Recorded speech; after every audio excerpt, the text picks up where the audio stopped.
the week to kick Republicans around for all of this, and how could Willie, you bring up a great point about a lot of Republicans don't believe Barack Obama was born in America, don't believe he's a Christian. Ben Smith, back when he wrote for Politico, wrote this article on April the 22nd, 2011. More than half of Democrats believe that Bush knew about the attacks on 9/11. More than half of Democrats. This was a question asked by Scripps Howard. How likely is it that people in the federal government either assisted the 9/11 attacks or took no action to stop the attacks because they wanted the United States to go to war in the Middle East? More than half of the Democrats, according to this neutral survey, said they believed that Bush was complicit in the 9/11 terror attacks. Maybe there is a general sickness in our politics, Mike. It's not limited to the Republican Party. We have an angry, paranoid electorate on both sides of the aisle. Think about that again.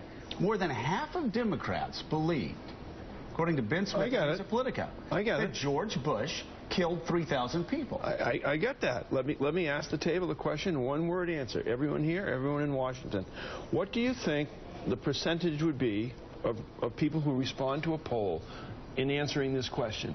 Do you think a Muslim ought to be president of the United States? Yes or no? What percentage of Americans do you think would say no? 10% maybe. Oh, wait, no, I'm sorry. I misunderstood. You're wrong. 90% would Absolutely. say. If it's one of these things where if people were asked the question without worrying about feeling bad about themselves, maybe 10% of Americans. So the problem for the Republican Party is what Ben Carson has done, to Phil's point, he has distorted this election for a period of for himself and for Republicans. If I may just say, as far as the two front runners are concerned, if you look at Donald Trump's statements on Muslims, it's very similar to his statements on immigrants. They're, in some technical ways, accurate.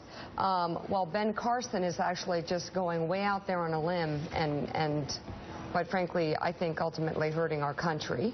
And so I wrote this thank you note to Ben for Hillary Clinton. I drafted it for him. It's got kind of Yogi Berra-isms in it. But bottom line is, they need to keep doing what they're doing because they're helping her in a big way. Are you saying Ben Carson is helping Ben, keep doing Hillary what you're Clinton? doing. In a big way. These are the front runners. Republicans, come on. Up next. We've lost 5 out of the last 6 elections.